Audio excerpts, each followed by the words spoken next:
तवांग की घटना को लेकर न सिर्फ विपक्ष सवाल पूछ रहा है, ये कह रहा है बहुत सारी चीजें हैं जो छिपाई गई हैं, लेकिन ये पूरा घटनाक्रम कैसे रहा, जरा विस्तार से आपको अब हम जानकारी दे देते हैं। तवांग में भारत चीन टकराव में क्या कब हुआ? भारत चीन सैनिकों में झड़प होती है 9 तारीख को। 9 दिसंबर 2022 को यह खबर सामने आती है कि भारत और चीन के सैनिक भिड़े हैं। अरुणाचल के तवांग के यांगसे इलाके में यह झड़प की खबर सामने आती है।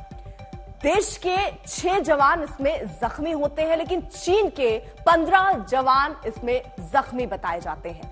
भारतीय पोस्ट हटाना चाहते थे ये चीनी सैनिक, इसीलिए उन्होंने वहां पर इस तरीके की घटनाक्रम को अंजाम दिया। चीन की मंशा ने भारत ने किया नाकाम, जो उनकी मंशा थी उसको भारत ने नाकाम किया। कमांडर स्तर की फ्लैग मीटिंग हुई है झड़प के बाद। अभी भी राजनाथ सिंह के आवास पर बैठक चल रही है, मीटिंग चल रही है।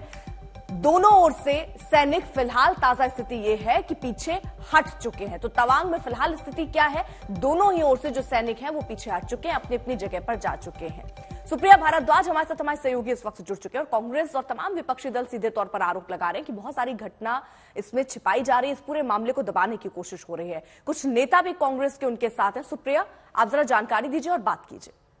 वो चीन के साथ बढ़ रहा है, दूसरी तरफ जो सरहद पे परिस्थिति है वो बिगड़ती जा रही है। तो भारत की जो नीति है चीन के प्रति, और उससे भी ज्यादा जरूरी कि चीन ये जो कर रहा है ये क्यों कर रहा है, क्या भारत सरकार को इसके बारे में कोई पुख्ता विश्लेषण है, कोई पुख्ता जानकारी है?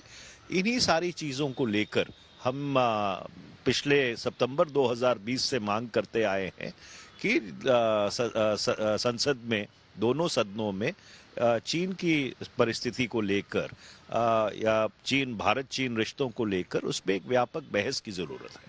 अर्पिता, मनीष तिवारी जी कांग्रेस पार्टी के लोकसभा के सांसद है, उन्होंने नोटिस भी दिया है इस पूरे मसले को उठाने के लिए। कांग्रेस पार्टी और तमाम जितनी विपक्षी पार्टियां, उन्होंने दोनों हाउसेज में, राज्यसभा लोकसभा के अंदर धड़ाधड़ नोटिस दिए हैं कि आज तो सरकार को बताना पड़ेगा कि आखिरकार सिचुएशन क्या है। सर, अभी इस समय जब हम बात कर रहे हैं यहाँ पर एक मीटिंग चल रही है राजनाथ सिंह जो कि डिफेंस मिनिस्टर है, उनके घर के ऊपर, और आप लोगों ने जो है ताबड़तोड़ नोटिस पूरे विपक्ष ने एक साथ दिए कि बताइए आखिरकार हो क्या रहा है, और डिस्कशन मांगी है। सिचुएशन को कैसे देखते हैं, क्योंकि कहा यह भी जा रहा है कि हो सकता है सरकार की तरफ से आज एक स्टेटमेंट भी जारी किया जाए? देखिए, रक्षा मंत्री ने पहले भी दोनों सदनों में वक्तव्य दिया है, और जहां तक भारत की सेना का सवाल है, हमारा पूरा भरोसा भारत की सेना के ऊपर है।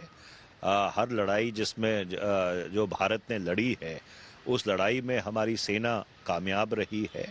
पर इसके साथ साथ एक लोकतंत्र में ये बहुत ज़रूरी है कि जो सबसे सर्वोच्च लोकतांत्रिक संस्था है संसद, उसको पूरी जानकारी और एक पुख्ता और रचनात्मक बहस भारत चीन रिश्तों के ऊपर ज़रूरी है। कहा यह जा रहा है कि अब सिचुएशन जो है अंडर कंट्रोल है, हमारे 6 जवान इंजर्ड हुए हैं, लेकिन उससे ज्यादा जो चाइनीज सोल्जर्स थे वो इंजर्ड हुए हैं। आपको इस पर क्या कहना है? देखिए, ऐसा है कि ये जो सारी सोर्स बेस्ड जानकारी है, इसके ऊपर मैं कोई टिप्पणी नहीं करना चाहता।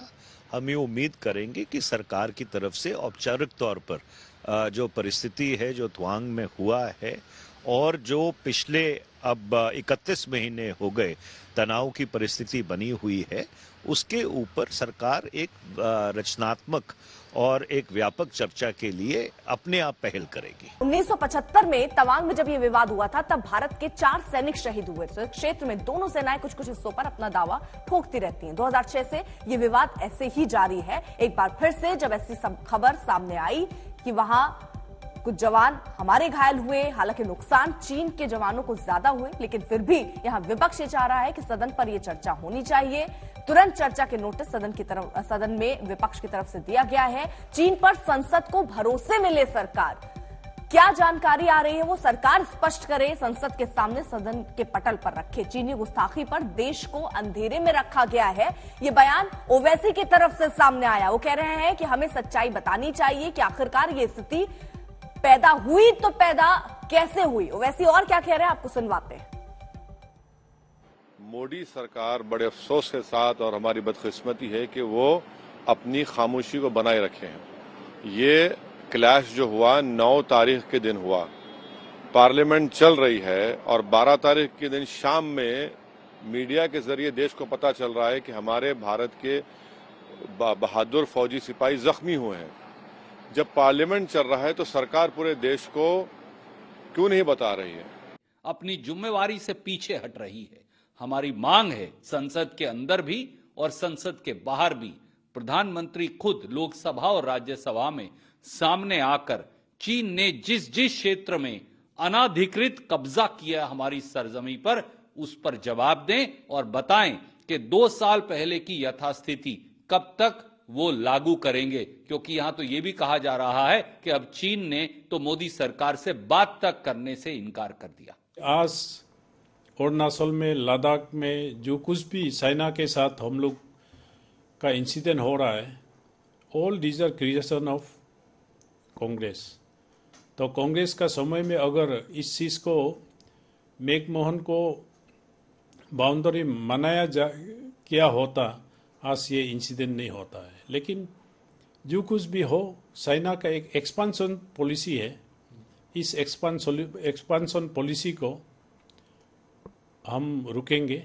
कैसे अप्रैल 2020 से पहले की यथास्थिति भंग कर दी गई, जब हमारे बहादुर सैनिक जहां पेट्रोलिंग कर पाते थे अब वो वहां नहीं कर पा रहे, और कैसे 19 जून 2020 को प्रधानमंत्री ने क्लीन चिट चीन को दिया, यह कहकर कि कोई घुसा नहीं हुआ, कोई आया ही नहीं, और एक तरह से हमारी जो शौर्यवान सेना है उसका अपमान किया। इस पर आधिकारिक वक्तव्य क्या है? सरकार का, विदेश मंत्रालय का, रक्षा मंत्रालय का, प्रधानमंत्री कार्यालय का?